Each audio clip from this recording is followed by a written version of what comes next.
All right. Hey, everyone. Welcome to Victory Condition Gaming. My name is Doug. Welcome to our special Sunday afternoon session. Today on the show, I've got someone that I'm so excited to have on, someone that I've been a big fan of for quite a few years. He's putting out he's like author / game designer. He's just putting out this really great line of books. And if you've been following the channel for quite some time, you know who I'm talking about. I'm talking about Michael J. Ward, the author, game designer of the Destiny Quest series of books. There's 3 books out already. He's got a Kickstarter for book 4. I put the link to the Kickstarter in the description of this video. So check it out if you're interested in anything that we have to talk about tonight. Michael, thank you so much for coming on today and doing this little chat with me. No, it's an absolute pleasure, and thanks for inviting me. Really appreciate it. It's exciting stuff. We've featured your books on our channel a few times. I think I've got a nice how to start playing video. That's one of our best viewed content on the channel for quite some time. I love talking about Destiny Quest. So what's that? I always love talking about Destiny Quest. Sure. For me to bore people by talking about the books, I'm happy. No, they're phenomenal. If you are a fan, and if anybody's asking what is this Destiny Quest book, these are game books. Like I don't know if you remember, like the Choose Your Own Adventure novels that you used to have as a kid in the '80s. They're game books. They're almost like a solo RPG that you play. You have a character sheet. We'll talk about it all in just a second. But Michael, let me introduce you and say let's give folks a little bit about who you. Why don't you introduce yourself? Tell a little bit about who you are, what you do. Anything that you want to tell folks about how you started getting into gaming. Just give us a little bit of a synopsis of Michael for right now. Okay, well, I'm Mike Ward, by the way. I'm the author of the Destiny Quest books. I was crazy enough to decide to kind of take my sort of experiences of playing online games like World of Warcraft, Guild Wars, and kind of open world games of that ilk, and try and kind of condense that all into an actual physical kind of game book. I've been into gaming, pretty much all my life, from sort of RPGs to tabletop gaming, to then making the transition to kind of computer games. So I guess Destiny Quest is kind of a fusion of kind of all those sort of experiences, really, because I think what makes Destiny Quest quite unique is that it's not just a sort of traditional kind of game book. I mean, traditional game books, you basically play, the protagonist, you're the hero, and you make decisions on their behalf. And obviously, we're used to flipping the pages and turning to discover what happens next. With Destiny Quest, there's a kind of complete extra layer to the whole gameplay experience, in that you actually you're battling monsters, but you're gaining loot in terms of like weapons, armor, necklaces. And you kind of customize your hero. You equip these items, and they give you special abilities. So that's kind of what makes Destiny Quest quite unique at this current time, in that it has very much that kind of feeling of a game like World of Warcraft, where it's all very heavily customizable, and you kind of build quite a kind of tight connection to your hero, because you're actually, literally building them, throughout the story in terms of their abilities. And I kind of borrow a lot from, my experiences of playing online RPGs, but also all other kind of games, from Hearthstone, tabletop games and stuff, in terms of just, kind of exploring how abilities can combo together. You can combine abilities. It's almost a bit like quite like a custom card game, but there's that feel to it in terms of, the different abilities you get, and each one can be used a certain amount of times in a combat round.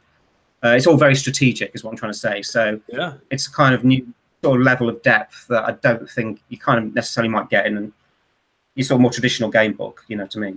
Yeah, no, they're definitely they're massive, and I love how like and they're so replayable because you can start, you know, one character and go all the way through the book, and then you can start all over again and do a whole different.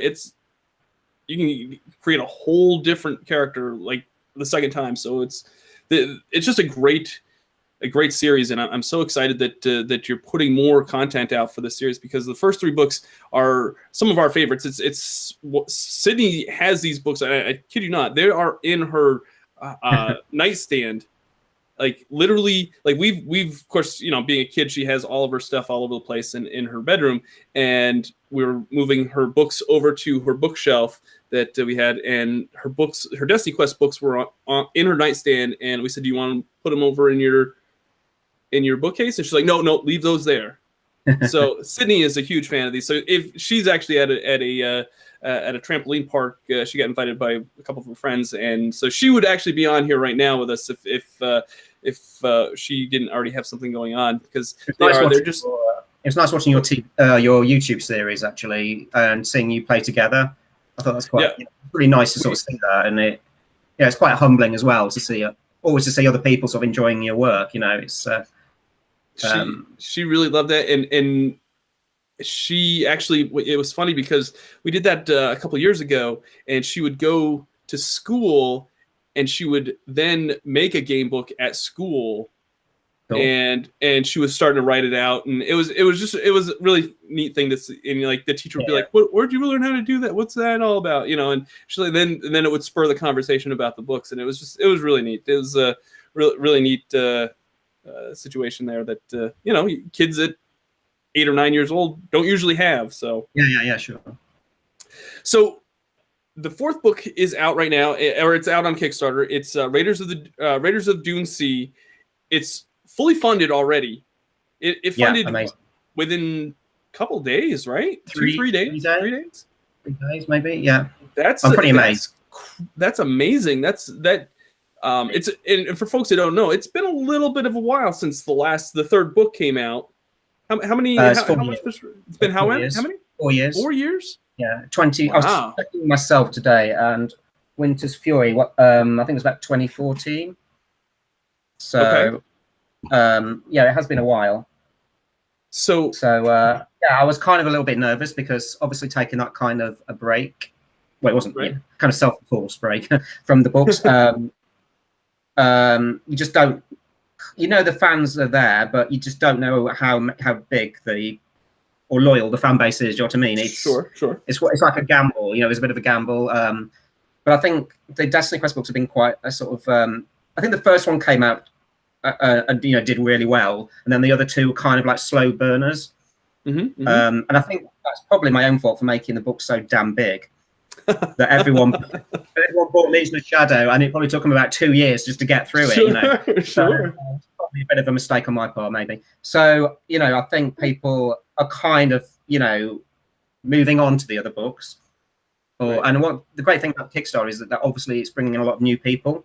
Who've never heard of the series, which is exactly the kind of promotion that I've been needing for a long time. And it's great that people are going and buying up the other books, to play in readiness for book 4. Not that you need to have read the other books previously, but so it's just great, and seeing that kind of feedback and stuff. And as I was saying to you, for the first 3 days, I was just kind of constantly clicking the refresh button on Kickstarter. Did you get? And I've learned now.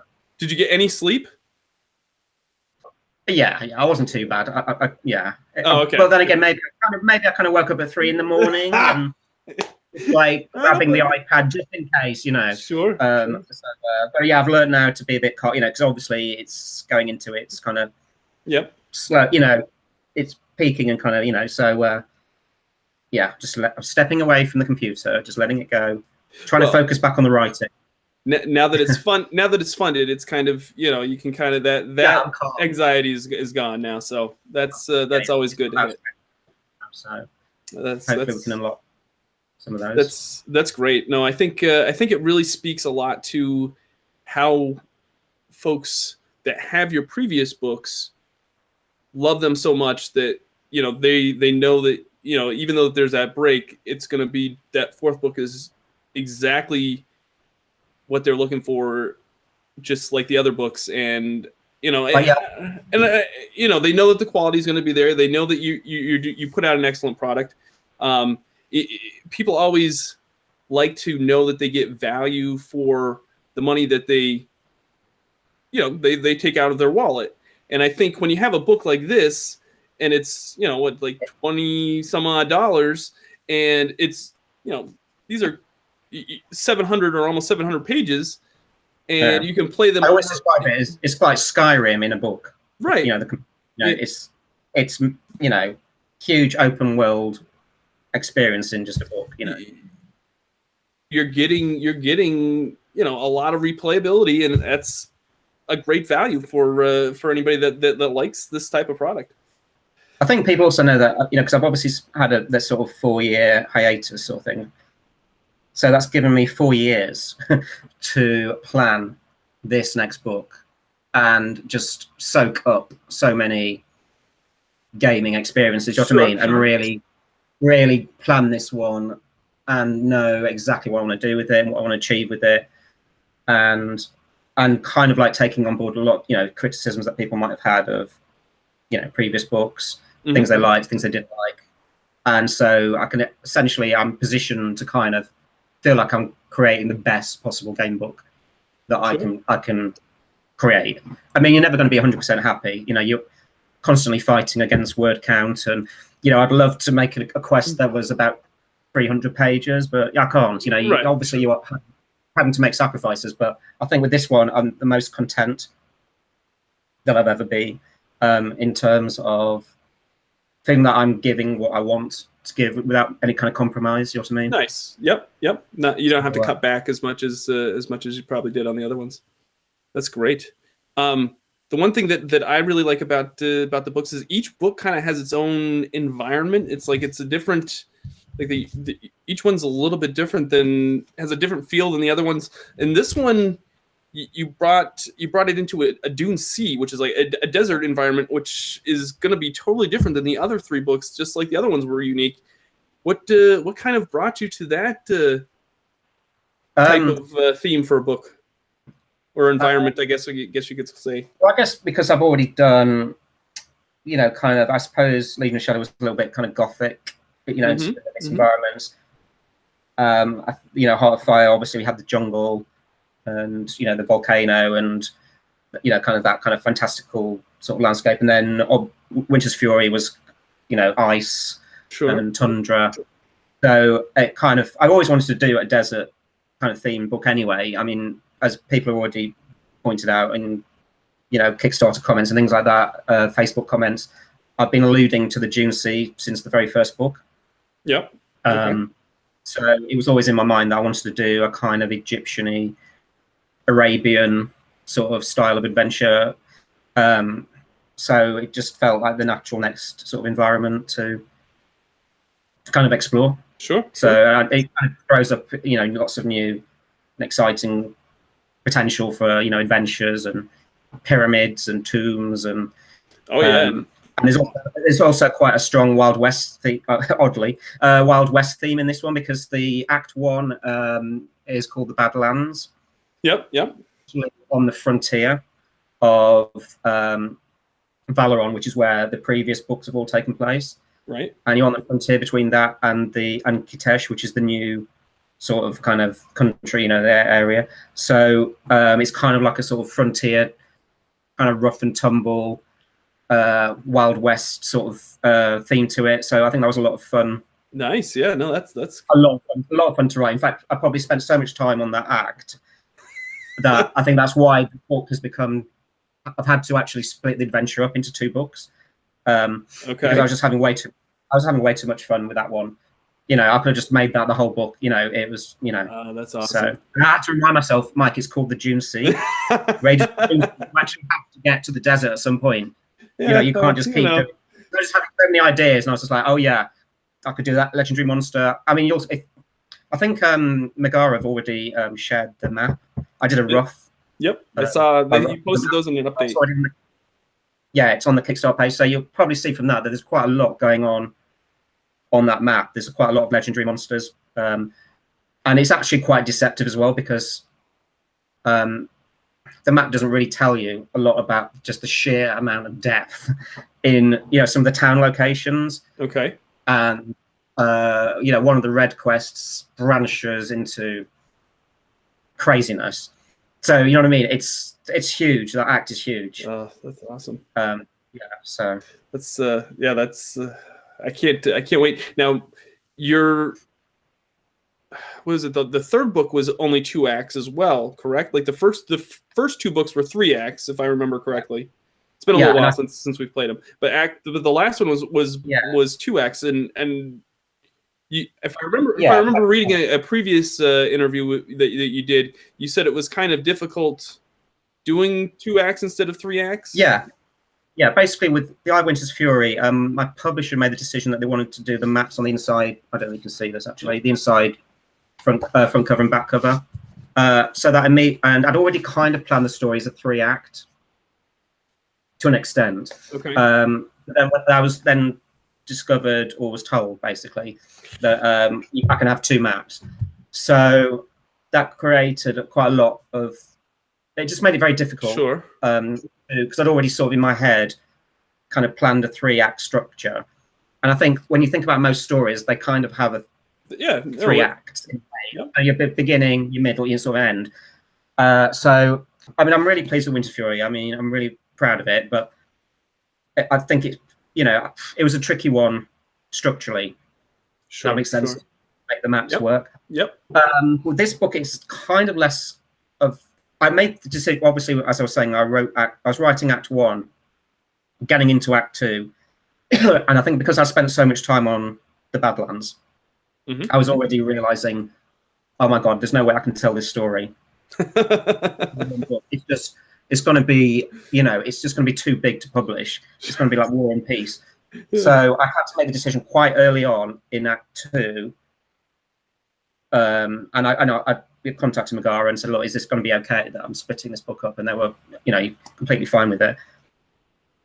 I just had to make that decision because otherwise it would just been a really crap story. Right. Because I would have just cut. I would have had to have just folded everything into that last act. So actually making that decision was actually fantastic for me because I thought, right, that's just taking the pressure off. And I can actually do the Dune Sea part, Act 2, properly and do it justice. So in this one, the 2-act structure is actually it hasn't been a problem, nice. Because I think also because I know the story. I've kind of got the story all planned out, so I kind of know the tempo of it. Does that make sense? And I've been able to structure it in a way where almost I think because the boss battle at the end of Act 1 leads into quite a long section, which is almost obviously it's not an act, right? But right. It almost kind of fills that a juncture of being the thing that kind of bridges over the two. So it kind of does. I mean, this book, because I think people might be worried because the story's been split up, right? Whether it would be a complete. But this book is a complete. Obviously it's going to have. Unresolved story threads, but it will have its beginning, its middle, and its end. Okay. In the same way as, say, like when you watch Fellowship of the Ring, or read, sorry, it kind of leaves you wanting more, but it's a complete. Right, there's a story arc there. So to speak. But you know that it's you're moving on to other things. So that's kind of. And obviously you'll be able to carry your character up. Your hero will just carry over. That was my next question: is whether or not you could take your character from book 4 and plug it into book 5 once that's ready to go. I mean, there'll be no tricks or anything to remove, right? Your abilities, or there'll be nothing. You won't suddenly have amnesia and forget everything, or you will carry literally everything over, which will be all your equipment in the vault, which I can talk about if you want. Sure. Your pets and your pets or minions will carry over. Even the keywords that you collect Those will carry over. Because you'll gain. Well, I think there's one in particular that you'll gain in this book that won't be resolved until the next book. So okay. So everything is literally just. It's just two books. It's going to be literally two books that just join together. You know, it just happens to be they've just been. So okay. Yeah. Very cool. Now you said something about a vault. Yeah. So the idea of the vault is you gain it at a certain point in the book. Okay. And essentially, it means that when you gain an item of equipment, and normally you would destroy the old one. Mm-hmm. Mm-hmm. Yeah. So say if you just defeated a monster, you've gained a new sword, for example, for your main hand. But you already had like a main hand weapon that you really like because it had bleed effect or something. It had right. You don't have to destroy that item anymore. Oh, you can just put it in the vault, or you can put the new item in the vault. It doesn't make any difference. Sure. But what it means is you can actually create a store.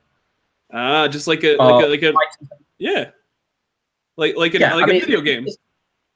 Yeah, I mean, pretty much the concepts, pretty much taken from games like Diablo and things like that, where you have your sort of storage box or whatever. But I think what it does is it means that it gives you more versatility with your builds when you're building a hero, because particularly with things like special abilities. Mm-hmm. You might have an ability at one point of the game where it's not really kind of fitting in with the other things you've got. So you could actually end up putting that, say, ring or whatever into your vault, and then when you've got other abilities that suddenly that kind of combo with that old ability, you could then re-equip it and try out new stuff. Okay. So it just gives you more options. Some people, I mean, you don't have to use the vault at all. The game won't be balanced around, requiring you to micromanage, right. On any kind of ridiculous level.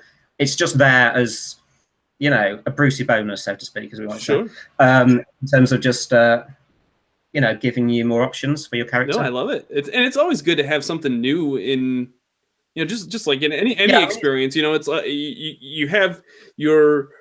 You want to have something that's familiar, but yet you want to bring something new to the table too. So then that way it keeps people interested. Yeah, well, there's loads of new stuff in this one. I mean, there's also the pets and minions. Nice. Okay. So, for example, mages will be able to summon minions, like elementals. Okay. And they kind of work sort of a little differently in combat. I mean, they each kind of pet or minion will have its own ability. Mm-hmm. And or a couple of abilities, and essentially they're kind of like will either buff your existing abilities, or they might have a passive effect that will be relevant to the combat. And they can be put in different. They can be put into an aggressive or passive stance, which people playing World of Warcraft will probably be familiar with. And that means that whether that kind of will decide, without going into the kind of mechanics of combat, whether the chances of them getting hit in combat. So if you're keeping your minion or pet in a passive stance, maybe because they're not meant to be in the front line of combat, and they're just happily buffing your other abilities, you want them to stay back, then you put them in a passive stance and they've got less chance of getting hit, if your opponent wins a combat round. But if you can put them into aggressive stance, so you low health, you might want to sacrifice, push your pet out to the front, let them take the damage. They're almost like an extra like buffer. So that's the concept of it. So so it's minions for mages. Warriors, there will actually be 2 careers. It's a single career, but I can't go into it without spoilers. Okay, yeah, no. But there's a career for warriors that is focused around a pet, and there's also opportunity for rogues and other classes to potentially gain another pet. So there's a lot going on. Nice. Okay. Now you said that the Raiders of Dune Sea has been in development for you for 4 years. You've got an expected ship date. Of course, with Kickstarter, sometimes things get delayed, and sometimes but you have an expected ship date of August 2018 which really isn't all that far away. How much more of the book do you have to? How much more do you have to kind of complete before it's ready to kind of go to press? I have about. I'm hoping, if I stay on target, about 3 more weeks ish writing it. If I really, knuckle down and stop checking the Kickstarter page every 5 minutes, then I can get down to it. But then obviously I've got to play test it. Sure. Which probably a couple of weeks. So the idea. There's going to be no problems with delivery, I don't think, because I think Megara will probably have the final manuscript end of February, by the latest, once I've tested it all and stuff. So really, it's kind of over to them then. My responsibility is over. Sure. I think most of the artwork will be done. Artwork will be done by then. In fact, I wouldn't be surprised if the final map artwork is completed during the Kickstarter. Nice. Okay. Might be wrong, but I think that will be done. So it's really just typesetting it, laying it out. Obviously, it will be a mammoth task for some poor person. And then it's just really me checking the manuscript. But I think August looks realistic. Okay. No, that's fine. It's not going to slip. It's going to be pretty. I think I'm in the privileged position that I'm almost finished the book. Yeah. Whereas I imagine some Kickstarters may run and perhaps the book's quite early on in its. But I'm actually pretty much almost. Well, it still feels like I've got loads to write. It always feels like. But I am pretty near the end. I'm on the red quest, if that means anything. The red quest of 2. So I have the red quest, the boss encounter, and the epilogue, and like a dungeon. There's a dungeon delve thing, which is a new quest type. I have one of those just to write, and that will complete the book at last, which I started in July. That's amazing. It's been 7 months. That's incredible. It's crazy. Incredible. Then I can go out and see sunlight again. And the other thing that we were talking before we went live, you do all the it's not like you write this book and then you give it to playtesters to test it out. You do everything as far as that aspect of the book as well. That just blows my mind because of all the different paths that you can take and that must take you just as long to do that than to write the book itself. It's the game balancing that's the most difficult, obviously, the actual combats and stuff. But I prefer to do it myself because, we were talking about this earlier, but before we went on air. But I'm kind of a bit reticent about giving my book out to play testers, because it's 7 months work. That you kind of feel. I think all writers are slightly paranoid about just handing over. You'd have to kind of really trust that person that they're not going to, share your work online or something like that. But that aside, it's just that it's so complex and intensive in terms of playtesting one of these books that I think having other people as well, kind of giving their feedback and their opinions, and sometimes they could be quite subjective. Do you know what I mean? What potentially difficult for one person might be, it's just, I don't think I'd just explode from actually having to manage other people and their as well as my own, because it's hard enough when, even if you make a couple of quite key changes to say items, changing speed or an attribute, or you kind of have to retest that again because it kind of have a knock-on effect. So everything has a knock-on effect, which is obviously, but obviously if you had other people contributing to that as well, it would become a massive organizational nightmare. So I just prefer to do it myself. And I think I've learned from the other books as well that I kind of I have a lot of experience now in kind of finding it and knowing what works and what doesn't, and controlling the speed attribute, which I think was a little bit all over the place in book 1. But I think people that play book 2 and 3 won't have experienced the fact that it's more streamlined. Sorry, excuse me a minute. That's right. Yeah, and it's just more streamlined, and you can't. The speed kind of affects the difficulty. because if you're dropping behind in speed, then the game's just getting harder and harder and harder. Right. With the books, and particularly with this book, speed is so tightly controlled that you can't cock it up. Basically, you can't. You'd have to make really stupid, really, really bad decisions to kind of fall behind. It's kind of hand holding you through that aspect. So the attributes that it's all really about the other attributes, right, and special ability. You don't really have to worry about speed necessarily, which is a big thing, which people new to the series are probably wondering what the hell I'm talking about. But for those that have played it, they'll know how important speed is. Right. So yeah, it should be. I try not to make it too difficult in terms of the quest combats, but there are obviously legendary monsters. I'm going to push as much as I can. Sure.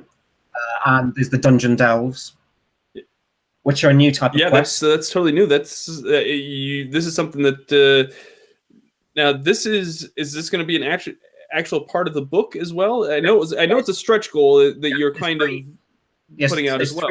Three in the book. Okay. 3 dungeon delves in the book. 2 of which are kind of faction specific. Okay. So on a single playthrough, you would not be able to experience both.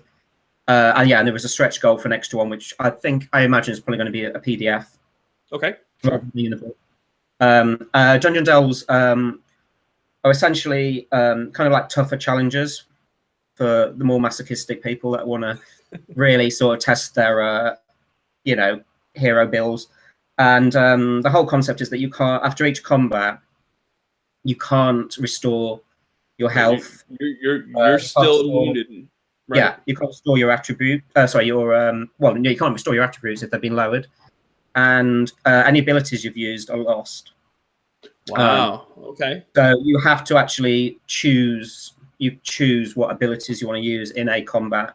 So if you've got a choice of 11 abilities, you might, in your first combat, right? I need to use piercing. I need to use deep. You have to kind of think about strategically about the combat and how best to deal with it. You might then have to go through a string of like about 2 or 3 combats, and then you'll get to like a rest point where you restore your health and stuff. Okay. And then gain loot, so you'll get kind of cool new items, and then you carry on. So it's kind of like it's quite a linear experience, although there's one dungeon delve that will kind of offer some branch off choice. But I mean, the whole point is kind of a bit of it's like a gauntlet experience of how far can you get, and can you get to the boss monster at the end and defeat him or her, whatever, or it, or whatever it is. Yeah. And then there's like the super good loot is at the end. Nice. So it's a new challenge. I mean, admittedly, I have to play test it. So that's the concept. I need to just check that it actually would. It'll all be fine and it all works. I mean, I might have to tweak the difficulty a little bit, obviously, but it's going to be a tough one to get right. But I think it'll be quite a lot of fun for players. Sure. No, it sounds like it's a lot of fun, and if you just want to just kind of just play out an adventure for a little bit, it's definitely a good way to do it. Well, they're also completely optional, right? They're not actually. You kind of almost in a way unlock.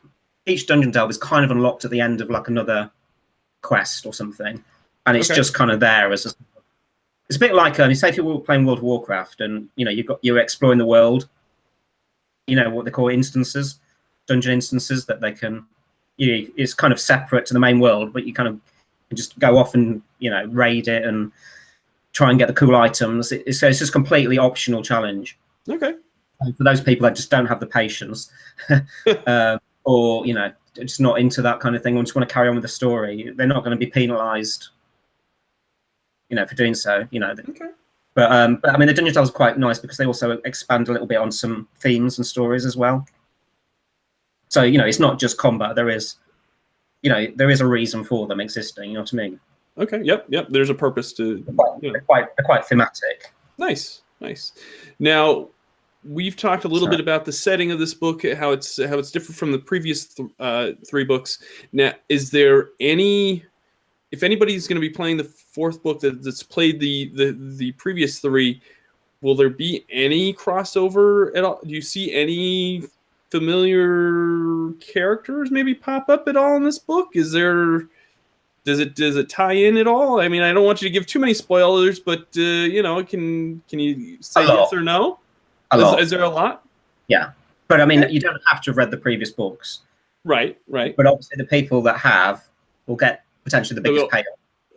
It's like if because characters will come in and you'll be like, oh my god, it's such and such. Right. And it's like watching the Avengers movie, but not watching like Iron Man and Thor and all the other ones that they kind of. That's a pretty good analogy, really. I think it kind of just adds depth to your reading experience. But for someone that hasn't, say, read Eye of Winter's Fury or Legion of Shadow, it's not a big deal that you don't necessarily know the previous background of this character or when they appeared.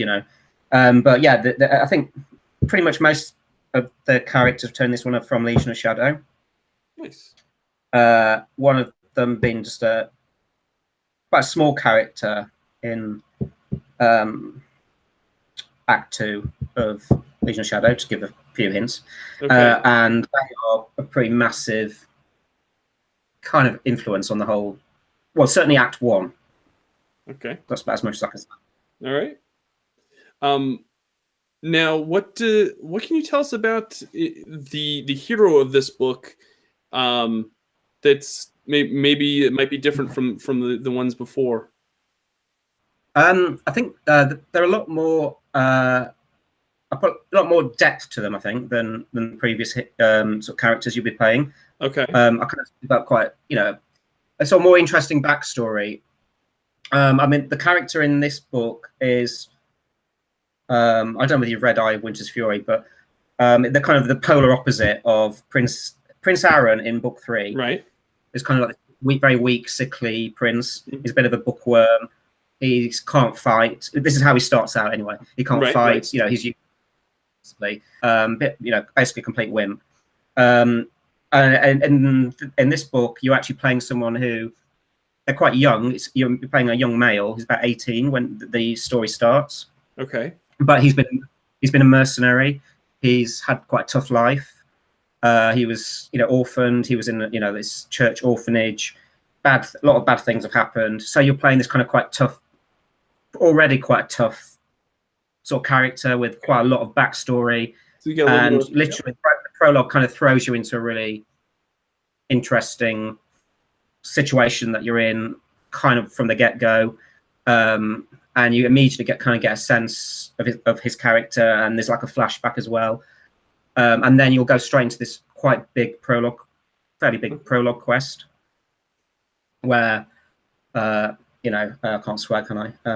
No, you can. You can. Stuff hits the fan, basically. Okay. Lots of stuff hits the fan, and kind of just throws you into the whole kind of momentum of what's going to be Act 1, basically. Nice. Okay. So I think it's quite.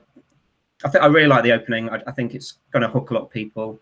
Nice. And I think they'll be quite surprised and shocked a little bit by some of the things. I think what I really set out to do with this book is explore characters more, and make them more like real people. I think sometimes, perhaps in previous books, maybe characters were a little bit stereotypical at times, or they were just serving the purpose of the narrative. But in this one, it's really about how you interact with different people, and there aren't any kind of heroes or villains. You kind of have to make your own choices about who you think you want to ally with. I think that's been the biggest thing that I've been pushing in this book. It's just that kind of complexity of real life, really. Sure. So that was the plan anyway. So nice. Now let's talk a little bit. The one thing that I really like about these books, Mike, is that the covers are always really. I mean, they get you. They do a great job. Who does it? Have you had the same artist for all of your covers? For the glance ones, which are the ones you've just been showing, that was Dominic Harmon. Okay. who I tried to get for book 4, but obviously he's very busy. Okay. And I couldn't. Oh, it's a long story, but Yeah, no, that's fine.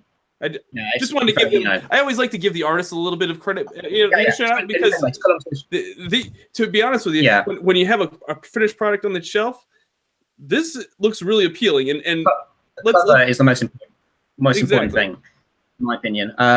In the end, because I couldn't get Dominic, Paul Cheshire, okay, who is a friend of mine, good friend of mine.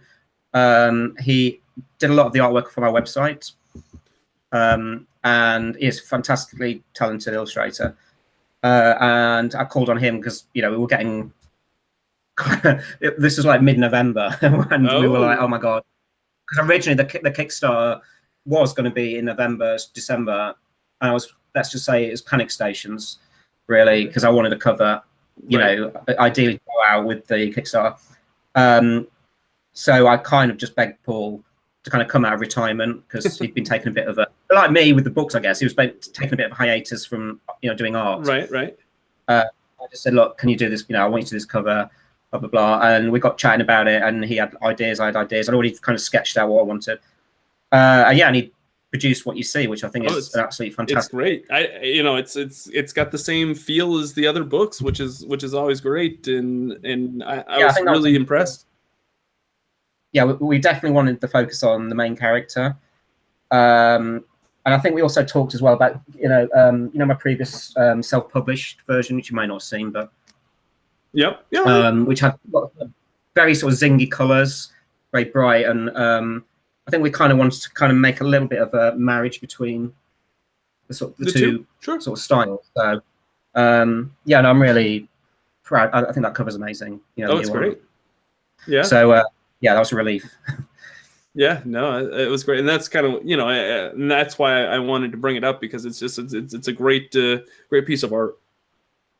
Yeah, I'd love to get I'd love to have a poster or art print of it. Actually, it'd be quite nice. You don't have? Oh man, yeah, you should have those like all on your wall, like all over. I should have all all 4. Absolutely. Yeah, with a cheesy author picture at the end. Of me being dark and brooding. Yeah. No, but they are very nice looking, and hey, they're worse things you can have on your wall. Well. I get quite excited about the maps. Sure. Oh, the maps are beautiful. Do you have this? Yeah. The maps are really well done. You showed one earlier. Let me see if I can.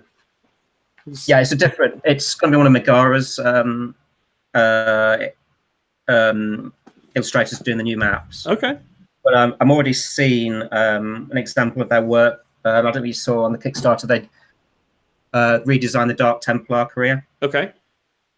New art for that, which I thought was fantastic. So I think we're in good hands there. I'm quite looking forward to seeing what the maps look like. So that'll be good. Now we haven't really talked about it, but you've got a new publisher for the book 4. It's Megara, and they know the game book industry. They've put out some of their own, and they're familiar with Kickstarter as well. How did that? Do you want to talk a little bit about how that relationship started and how that's been and everything? Well, basically, what happened was I was over in Germany doing like sort of book signing at it's a convention called Manticon. Okay. And it's organised by my German publisher, who does the German translations, which is Manticore. So I was over there for a weekend signing books and doing various things. And I bumped into a guy called Dave Popple, who is, sort of a good friend of Mikhail, who's at Megara, and I think he does a few sort of promotional things and funding things to help out with Megara. He was there, and he had a copy of my self-published book. My original one that came out way back in, the distant mists of time, and he came over and had to sign it, and I was just like, oh wow, I'm surprised you've got a copy of that one, we just got talking, and he was just saying, oh, what's happening with book 4? And I just went, oh, don't ask me about book 4. Yeah, it's just like so many people asked me about book 4, and I was just like, I just don't want to talk about. I know I wasn't quite like that, but it's kind of like one of those moments. Right. Like, it's one of those things where you don't want to get your hopes up. Yeah, and he was just going, well, do you know what? There's potential. We could, Megara might be interested in publishing it. What do you think to that? And I was just like, yeah, okay, we'll think about it. But no, I was just like, that's great news. I said, yeah, I'm really interested. So it kind of just went from there, really. And email exchanges, and and I checked them out, and they know game books. They do. They're quite pretty respected within that sort of niche. And I just thought, let's go. I know they were talking quite early on about doing a Kickstarter, which I thought was quite, it's great publicity and promotion for all of the books. Absolutely. So it just seemed daft not to kind of go for it. And I think I was ready to write it as well. I think, after taking that time off, sure. And having the ideas gestating and stuff, I think I was actually at a point where I was actually, I felt ready to kind of do the book. So it all kind of came together at the right time, really. Nice. That's great when those things happen. Let's talk a little bit about the pledge levels. If anybody is interested in picking up book 4, but like we said, you don't need the first 3 books to pick up the 4th book. You can play the 4th book all by itself. It's perfectly standalone. You can pledge. Now I'm going to give prices in US dollars, whatever the current rate is right now, because that's how it is on my end. You can pay approximately $30 for the book shipped to you, and for a 700+ page book that has this much replayability, I'm going to tell folks $30 is a steal. That you're going to have a harder time finding. You're going to have a hard time finding a better value. It's going to be the biggest Destiny Quest book as well. Is it going to be the biggest one so far? Oh, yeah, wow. no doubt. That's so yeah, no. So it's, if you're interested in picking one up, pledge $30 and they'll ship you one, later on this year. And I don't think you're going to be disappointed, because they're just massive. I mean, they're heavy, they're big, and there's so much game in there. You can also pledge $36 US for the book and 3 random loot cards. You want to talk a little bit about the loot cards, what those do and what they are? Loot cards are they were like a little promotional item that I did when I first published the series way back in the day, which proved pretty popular and collectible, and people enjoyed them. And basically what they are it's like an item, an extra bonus item of loot equipment that is not actually in the book. Okay. So it's kind of like just a collectible thing, and you can equip it. It tells you when you can equip it. At a certain point, you have to, meet criteria. So they're not essential. You don't need them, but they're just quite nice, fun collectibles that obviously people like to. Yeah, completionists quite like. Exactly. It's kind of nice. They use, try to make sure that the artwork's really nice on them. So they're just kind of a nice sort of physical thing to have along with the book. Sure. So that's the thinking behind them. Nice. But it's not pay to win. So don't worry, it's not pay to win. So, they're not going to dramatically, kind of like break the game. We're not EA here. So nice. The next pledge up from that is $42 US, and you get the book and 6 loot cards. Sure. Yeah. Which is great. Yeah. And the one that we pledged for, because I know if I only pledge for one book, I'm never going to see that copy of that book. So we pledged for 2 books, which is about $55 US, and that gets you 2 copies of the book. So Sydney can have her copy, I can have my copy, and then we won't be having to fight as to who has what book. Yeah. And that's there's a slight discount on that. That's there's a little bit. Yeah. And it's great because if you know somebody that might be interested in it, you could give it as a book, as a gift. Yeah. And I think it's if you have anybody that likes RPGs or video games, it's, if you put this book in front of them, they're probably going to just gobble it right up. $60 gives you the book, the 6 cards, and 2 laminated maps. You want to talk about the maps a little bit? They're just the maps that are going to be in the book. The maps are going to be in the book anyway. Right. Like said they're going to be in the inside, like Winter's Fury. They'll be in the inside. So the maps come with the book anyway, but the top pledge level will be like an A4 laminated kind of version of those maps. So it's like a nicer, tactile, feel good kind of thing, just to have, so you're not constantly flicking back to the map in the book. You can sort of have it out on your tabletop. Sure. Just a nice collectible, really. So then that way you don't have to flip back to the beginning of the book or the end of the book to reference. I'm very confident the artwork's going to be amazing. Nice. They'll look really nice. Very cool. Actually, now we talked a little bit about the stretch goal. I'm bringing up the Kickstarter right now is to see how far away we are from that. Looks like we're not too. Goal is it's €12,000. I'm not sure what that is in dollars, but it looks like we're about 2,300 euros away. 2,300. It looks like about. Actually. It looks like on our so it's pretty close, and you still have 27 days left to go. So that looks like it's well within reach, which is great. Yeah, extra work for me then. Okay. The extra work for you, but that's okay. That's okay. No, I don't mind. Do you have any other? Do you know if Megara has any plans for any other stretch goals once that is unlocked? Or I kind of know the next two potentials, which we sort of discussed. I probably won't reveal what they are, okay, but I'll say that they will help with quality of life. Okay. When playing the book. All right. Interesting. So we'll see. Very cool. So now that we've talked about book 4, you have a book 5 that you want to put out. What else? Let's talk about what else. What's the wildest? What do you have for the Destiny Quest franchise or the IP? What are your plans on after book 4 or 5? Do you have anything? Have you thought about anything after that? Not really.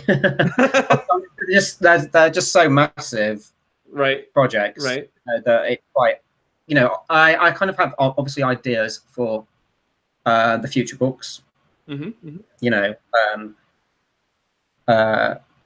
But other than that, I can't see. I mean, I just want to get through the next 3 weeks and just see this book finish.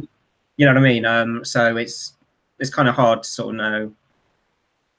I mean, in an ideal world, I'd love Destiny Quest to kind of branch out into all kinds of myriad of things. Like a minis line, a board game. That's kind of what I was looking for. I was hoping that maybe the Destiny brand was going to just branch out and become this huge, massive IP that would be nice. that eventually Disney will buy for billions of dollars. Sure, of course. Yeah, I can see an animated series. Yeah, everything. Beautiful. But perhaps we just got to build small steps first. Well, that's always good, I guess. Do you have any plans for now that you have a 4th book on the way this year? Do you have any plans to be at any conventions or anything in this 2018 or maybe going into 2019? I haven't thought about it. I don't know. I have done Dragon Meet in the past, which is a UK. Yep, that's always. I always hear great things about that. I have done Collectomania in the past, which is usually at Milton Keynes. In the UK. So I don't know, there's potential.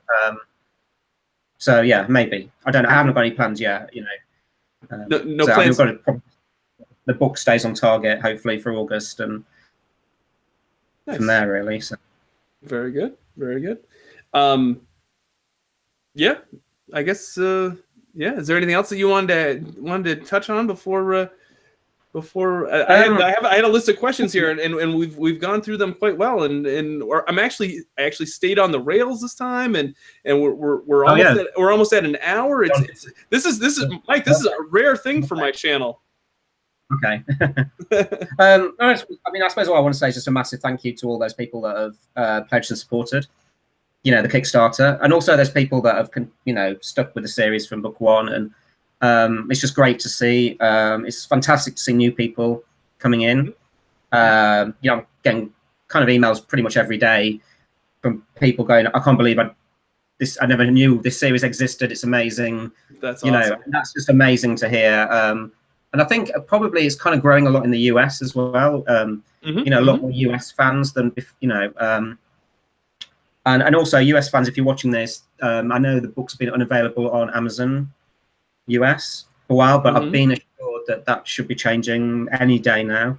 Oh, nice. Okay. Some kind of stock issues. I don't know quite what's going on, but I have chased that up, and there's nothing sinister going on. They should be back up. That'll make it obviously a lot easier for people in the US to get hold of the book. You'd think that they'd want to exploit. They'd want to get those up, especially this times now that. Do you want to know something quite shocking? It wasn't until was it October when I'd already started this book, book 4. Pretty much kind of I don't know how, I'm probably coming close to the end of Act 1 or whatever.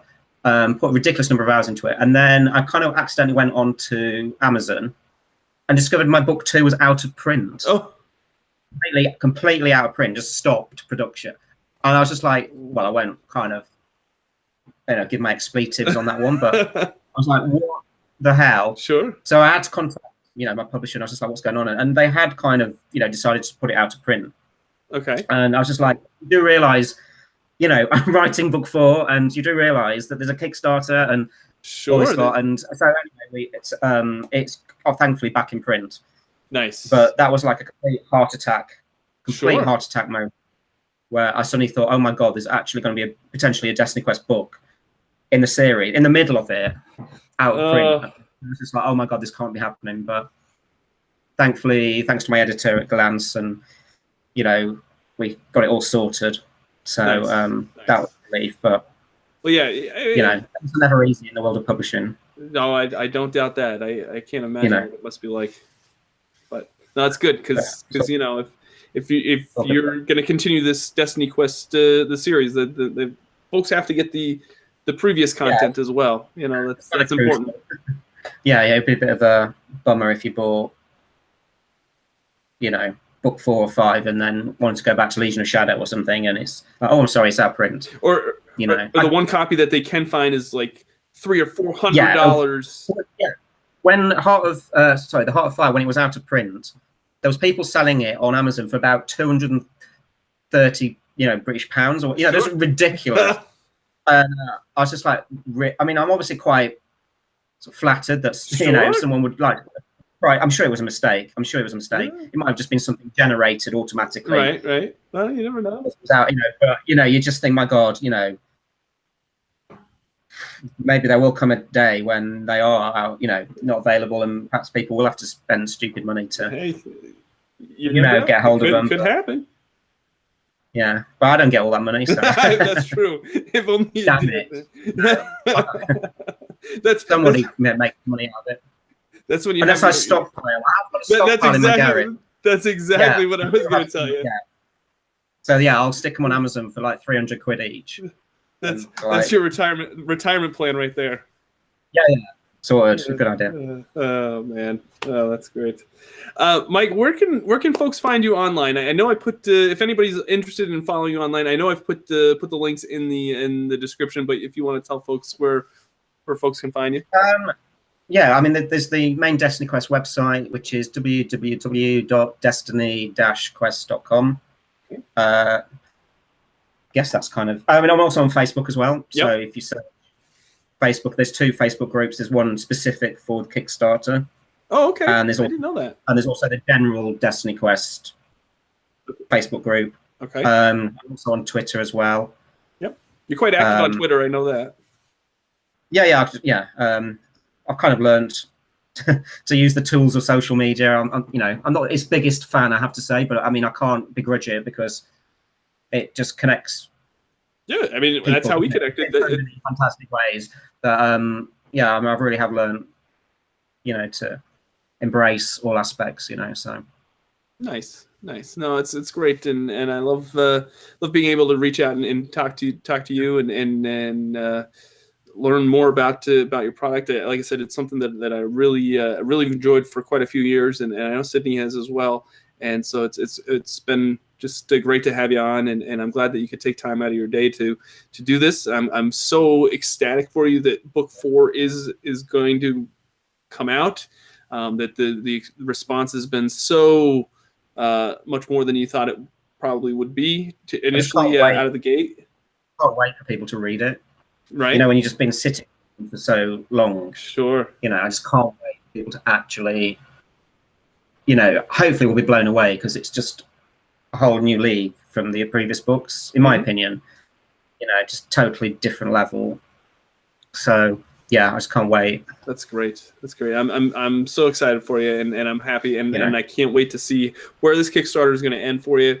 I hope it just blows past any kind of expectation that you and Megara had for this project, because you know, it's great when people can do something that they love. I've said this previously, if you've seen any of the, I think when you can do something that you love and do it for a living, like, that's something really, really special. Yeah. And that's, you know, that not everybody in this world can do that. And if we can help make that possible for just, you know, a few people, that's awesome. That's great. So I'm glad that you're able to produce this book line, and it's something that you love. And I know that there's, you know, fans out there all over the world that love it as well. So.